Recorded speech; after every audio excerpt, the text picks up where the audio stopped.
A good evening, everyone. Happy Tuesday. I'm King 5 Meteorologist Adam Claibon. Rain just beginning to move on in, and this system going to be a light hitter. Most of the showers that we're going to see will be light rain. Out towards the coast and over the Olympic Peninsula, we could see some heavier pockets. We're going to kind of show you how it all comes together, kind of try to time out as best as we can the showers that will be coming through here as we go throughout tonight into Wednesday and Thursday, and then we're going to talk about the weekend, which is looking to bring in some moderate to heavier rain as we get more of an atmospheric river setup to go along with that. Now, here as we head on into the rest of today, well, cloudy, and into the night, we're going to see cloudy skies as well as a few showers out there too. But of course, we expect rain, especially once we head into the spring season, right? We're not too far away from the start of that. 9 days away. That will be March the 20th, coming in very early in the morning at 2:03 a.m. All right, so this is what we're expecting here for the rest of the week.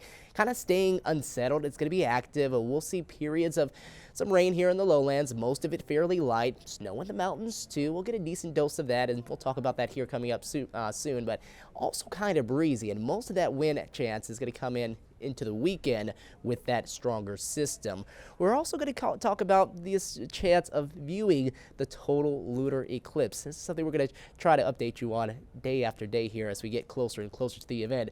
Still looking like we're going to have some breaks in the clouds, but a lot of clouds, or at least mostly cloudy skies in play. So we're going to see how that all comes together for you. And again, we're going to talk about these weekend rain chances because that will be probably our strongest system here as we head over the next 7-day stretch. Let's go ahead and get into what happened today so far. Out towards the coast and over the Olympic Peninsula, that's where the heaviest rain has been, where we've seen about 1/4 of an inch of rain so far today. The rest of us, less than 1/10 of an inch, if really little of anything yet at all in those rain gauges. But we are expecting more here through the night, and definitely more so into Wednesday night, and into Thursday as we're going to see those showers around. Then we're going to see this heavier rain move in as we head on into the weekend. Still a lot of highs in the 40s and in the low 50s. All right, Tacoma, here we are. You can see skies are cloudy. We just had a band of rain move through for us early here into this Tuesday evening. And School Site here at Granite Falls. Cloudy skies, not really seeing a whole lot to report on as far as rain right now. And out towards the south coast right now, things fairly dry too early into your Tuesday evening as of about 6:30 to 7 o'clock. Seattle, we also just dealt with some rain. A few light raindrops out there, but as far as more of the steadier rain, still yet to come here as we go later on into the night. Temperatures in the upper 40s for us there, and for most spots around Puget Sound. Down around Puyallup, we're in the low 50s with lower 40s around Bremerton and in Shelton. Temperatures over the passes right now generally above freezing, except here at White Pass, where we are currently sitting at 32 degrees. So when we do get some moisture in here, we'll start to develop some snowfall here into the mountains. Snoqualmie Pass, we might start off with more of a rain-snow mix initially. Then we'll start to cool down that air column to get us closer to freezing to help produce a little more snow. All right, here's the radar. You can see out towards the north coast, really where we've been dealing with a lot more of the steady rain. It's been very light, but since it has been coming down steadily, that's why we have some accumulated rainfall there, closer to about 1/4 to 1/3 of an inch. Still seeing that here into the first part of the evening. Also noticing some rain moving in from the south, which this particular band has been producing just some pretty light and moderate amounts of rain as it moves in here from King County, now heading up into Snohomish County. You can see that moving up towards Everett and eventually around Camano and Whidbey Island and up there towards Marysville. All right, big picture is we still have multiple systems on the way. This one is going to spin around here for the next few days. We've got another one that's in the Gulf of Alaska that's spinning up there. One right behind that, well off to the west, as you can see, all the way over towards parts of getting closer to the Central Pacific right there. That's south of the Aleutian Islands.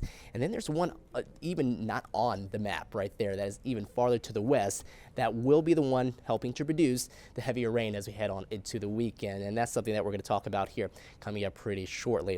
All right, let's get back to what's happening here for the rest of this evening. Showers kind of off and on in nature.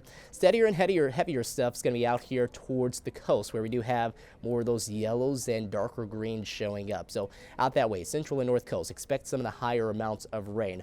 Farther to the east for us, for the rest of Puget Sound, not going to see much of anything, with showers still lingering into early tomorrow morning. So kind of this off and on nature, really throughout tonight and into the day for tomorrow.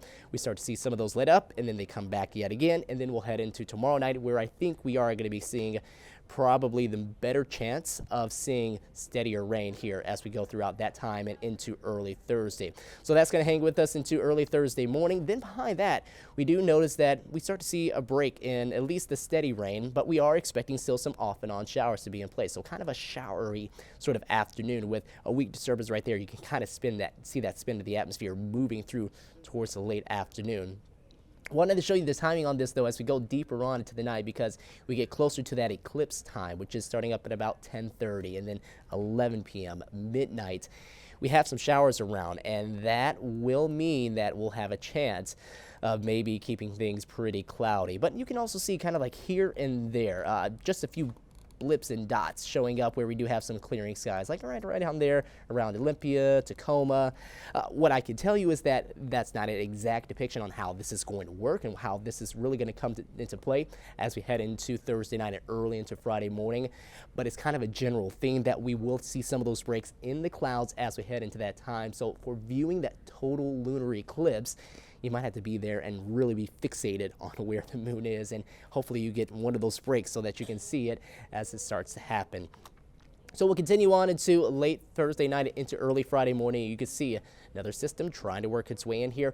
The majority of this rain actually going to be happening for areas farther to the south as that continues to spin on through with that system.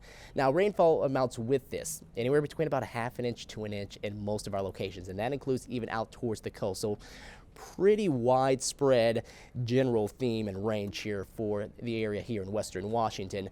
As far as the snow that we're expecting, Stevens Pass and Mount Baker will be our pretty big winners here, as we see anywhere between about 1.5 feet, closer to 2 feet in those locations. Farther south will be about 6 to 12 inches for Snoqualmie, Crystal Mountain, and as well as White Pass. And then back to the total lunar eclipse. I wanted to show you the timing on all of this because it begins heading up around 10 p.m. So 10:09 is when the partial eclipse begins. And as we continue on through that time, you can see by about 11:30, that's when we start to see totalities begin here across our area. And as we go throughout the next hour or so, getting closer to 12:31 early into Friday morning, we're going to keep that totality in place. Big thing, a big factor is going to be if we have the visibility, if the clouds are breaking up enough for us to see it at that point. So, of course, we'll keep you updated here as we go throughout the next few days. Chances they'll still lower than what we would like to see, but they're not completely zero either. All right, let's talk about what's happening into the weekend, because this is how things really start to become a lot more wet for us, because we see this atmospheric river heading right towards us. A little more energy with this system, and that's going to help to produce some moderate to heavier rain. So this is 9:30 Saturday night, and if you see the system slamming into more BC, that's really going to help to produce some of the heavier rain there. But we have this line that's really helping to produce some moderate to heavier showers for us as well. That's right there. You can see that down across parts of mid to central Oregon coast, as well as up this way around areas getting closer to southern Washington. So might be the case where we see the majority of the rain happening for some of our southern locations at the same time too. Enough cold air in place that we're helping to produce some pretty good snows for the mountains. That will sweep on by, and this will be the one big producer of rain that we're going to see here over the next 7 days as that continues to pivot its way on towards the south and to the east. We get a little bit of a break heading into Tuesday evening, and check this out. Very weak, but yet a brief ridge of high pressure building up as we head into the middle part of next week. May not mean a lot of sunshine, but it could keep us dry at least for one day before things do start to become active again as we go later on into your Thursday and into your Friday. And let's talk temperatures here as we get ready to end on off. Highs still staying near, if not below average. Most days cooler than average in the upper 40s before we head into next Tuesday. We start to bounce those temperatures up just a little bit, and that comes along with that brief ridge of high pressure that we're going to see over the area. Gets us back up to 54 by the 19th, and then our numbers start to come back down into the low 50s later on into next week. 7-day forecast, highs in the upper 30s to, forecast here into the night. We're going to drop down into the upper 30s to low 40s. As we head on into the highs for tomorrow, this is where you're going to see some of those highs in the upper 40s to low 50s. Not a washout by any means. Some showers around, kind of off and on in nature, and most of what we're going to see will be relatively light. And then now here's your 7-day forecast. As you can see, temperatures sticking with more of the 40s and low 50s, a lot more of those lows in the 30s as well. And the key time, if you are going to be keeping an eye out for some heavy rain, will be this weekend. So if you can try to maybe plan accordingly, late Saturday night, early into Sunday morning, going to be wet times. maybe you might want to get out earlier this Saturday to do anything that you want to do outdoors. And make sure to have the rain gear with you tomorrow. Not going to be a washout by any means, but definitely some showers will be off and on at times. Okay, everyone, take care. Have a happy Tuesday. We'll talk to you soon.